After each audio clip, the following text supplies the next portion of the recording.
नमस्कार। आज हम भारतीय नागरिक सुरक्षा संहिता यानी BNSS 2023 के एक बहुत ही जरूरी हिस्से को समझने वाले हैं, जो सीधा जुड़ा है न्याय के अंतिम क्षण से, यानी द जजमेंट या निर्णय।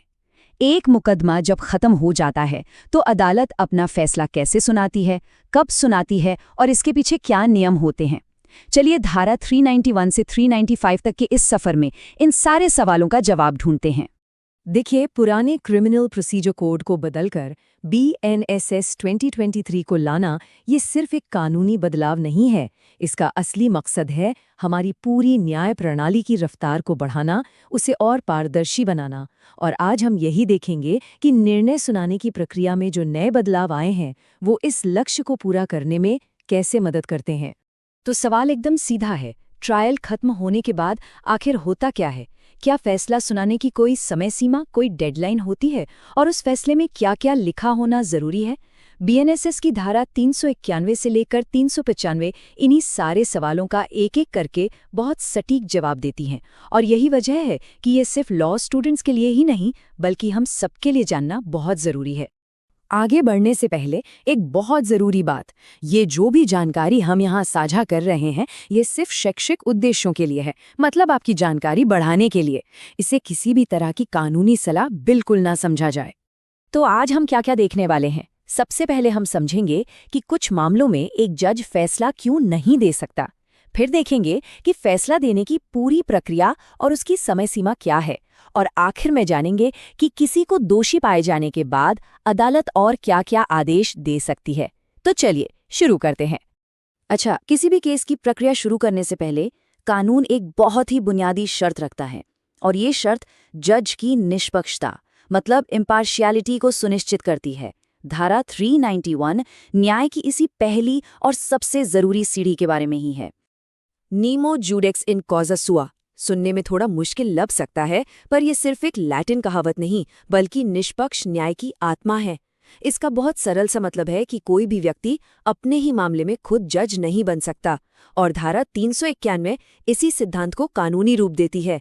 ये नियम इसलिए है ताकि न्याय व्यवस्था पर हम सबका भरोसा बना रहे, क्योंकि सोचिए, अगर जज का खुद का कोई हित उस मामले से जुड़ा हो तो फैसला निष्पक्ष कैसे हो सकता है। इसे एक बहुत ही आसान उदाहरण से समझते हैं। मान लीजिए किसी व्यक्ति ने एक मजिस्ट्रेट की अदालत में ही उनकी अवमानना यानी कंटेम्प्ट ऑफ कोर्ट कर दी, तो अब उस अवमानना के केस की सुनवाई वही मजिस्ट्रेट खुद नहीं कर सकते। क्यों?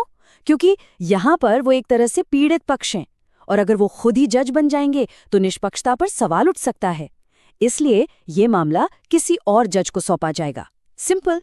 तो ठीक है, जब ये तय हो गया कि कौन सा जज फैसला सुना सकता है, तो अगला सवाल आता है कि फैसला सुनाया कैसे जाएगा, इसकी पूरी प्रक्रिया क्या होगी, कोई टाइम लिमिट है या नहीं। इसका जवाब हमें मिलता है धारा 392 और 393 में। धारा 392 आप कह सकते हैं कि इस पूरे चैप्टर का सबसे बड़ा और सबसे जरूरी बदलाव है। ये फैसले के लिए एक डेडलाइन तय करती है। अब कानून कहता है कि ट्रायल खत्म होते ही फैसला सुनाना होगा, और अगर तुरंत संभव नहीं है तो भी ज्यादा से ज्यादा 45 दिनों के अंदर। ये जो तारीख पे तारीख वाली अनिश्चितता है ना, उसको खत्म करके न्याय प्रक्रिया में एक जवाबदेही और रफ्तार लाने की ये एक बहुत बड़ी कोशिश है। अब फैसला सुनाने के लिए भी कानून अदालत को 3 तरीके देता है, जिससे प्रक्रिया में थोड़ी फ्लेक्सिबिलिटी बनी रहती है। अदालत या तो फैसले की पूरी कॉपी दे सकती है या उसे भरी अदालत में पढ़कर सुना सकती है। लेकिन जो सबसे आम तरीका है वो है तीसरा, यानी फैसले का मुख्य नतीजा, जिसे ऑपरेटिव पार्ट कहते हैं, उसे पढ़कर सुनाना और फिर अभियुक्त को उसकी भाषा में समझाना कि फैसले का मतलब क्या है। धारा 393 को आप एक अच्छे फैसले का ब्लूप्रिंट कह सकते हैं। ये तय करती है कि एक सही जजमेंट में क्या क्या होना ही चाहिए। इसमें सिर्फ ये नहीं लिखा होता कि कौन जीता या हारा, बल्कि ये भी बताना जरूरी है कि अदालत ने किन सवालों पर विचार किया, उसका आखिरी फैसला क्या है, और सबसे जरूरी, उस फैसले तक पहुंचने के कारण क्या हैं। यही कारण तो है जो न्याय को पारदर्शी बनाते हैं। धारा 393 इस बात का भी ध्यान रखती है कि फैसले में कोई कंफ्यूजन ना रहे। अगर कोई दोषी है तो फैसले में एकदम साफ लिखा होना चाहिए कि किस अपराध के लिए और क्या सजा मिली है। और अगर कोई बरी हुआ है तो ये भी साफ होना चाहिए कि उसे किन आरोपों से मुक्त किया गया है, और साथ ही उसे तुरंत रिहा करने का आदेश भी होना चाहिए। इससे हर पक्ष के लिए स्थिति बिल्कुल स्पष्ट हो जाती है।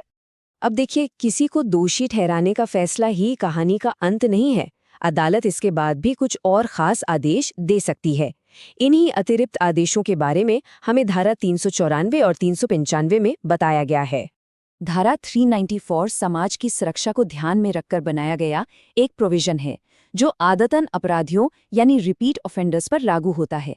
अगर किसी व्यक्ति को पहले से 3 साल से ज्यादा की सजा हो चुकी है और दोबारा फिर से उसे 3 साल से ज्यादा की सजा होती है, तो अदालत ये आदेश दे सकती है कि जेल से रिहा होने के बाद अगले 5 साल तक उसे अपने घर के पते की जानकारी पुलिस को देनी होगी।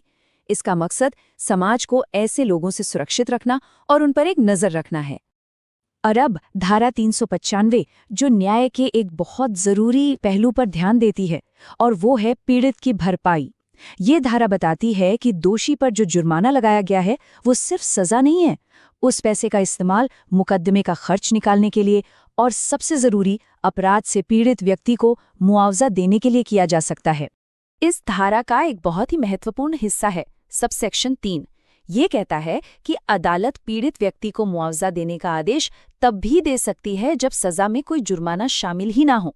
ये दिखाता है कि कानून की नज़र में पीड़ित के नुकसान की भरपाई करना एक प्राथमिकता है और ये सिर्फ जुर्माने पर निर्भर नहीं है। तो हमने इन सभी धाराओं को एक एक करके समझ लिया, लेकिन अब सवाल ये उठता है कि असल जिंदगी में इनका क्या महत्व है। ये एक लॉ स्टूडेंट, परीक्षा की तैयारी कर रहे उम्मीदवार और एक आम नागरिक के लिए क्या मायने रखती हैं? चलिए देखते हैं। देखिए, लॉ स्टूडेंट्स के लिए ये धाराएं एक क्रिमिनल केस के सबसे आखिरी और सबसे महत्वपूर्ण स्टेज को समझने में मदद करती हैं। जो लोग जुडिशरी या दूसरी परीक्षाओं की तैयारी कर रहे हैं, उनके लिए ये प्रोसीजरल लॉ के बहुत जरूरी पॉइंट्स हैं, जिनसे सीधे सीधे सवाल पूछे जा सकते हैं। और आम नागरिकों के लिए ये धाराएं ये जानने में मदद करती हैं कि एक समय पर और पारदर्शी फैसले के लिए उनके क्या अधिकार हैं और अदालत के क्या कर्तव्य हैं। खासतौर पर जो लोग न्यायपालिका की तैयारी कर रहे हैं, उनके लिए एक संभावित परीक्षा का सवाल कुछ इस तरह का हो सकता है। अब इस सवाल का जवाब देने के लिए आपको धारा 392 में बताई गई समय सीमा और फैसला सुनाने के अलग अलग तरीकों के साथ साथ धारा 393 में बताए गए फैसले के जरूरी हिस्सों का भी विस्तार से वर्णन करना होगा। इससे पता चलता है कि इन धाराओं की गहरी समझ कितनी जरूरी है। तो अगर हम संक्षेप में देखें तो ये पांचों धाराएं मिलकर एक पूरी कहानी बताती हैं। धारा 391 से न्याय की निष्पक्ष नींव रखी जाती है। धारा 392 उसे रफ्तार देती है, 393 उसे पारदर्शी बनाती है और आखिर में 394 और 395 समाज और पीड़ित के हितों की रक्षा करके उस कहानी को पूरा करती हैं।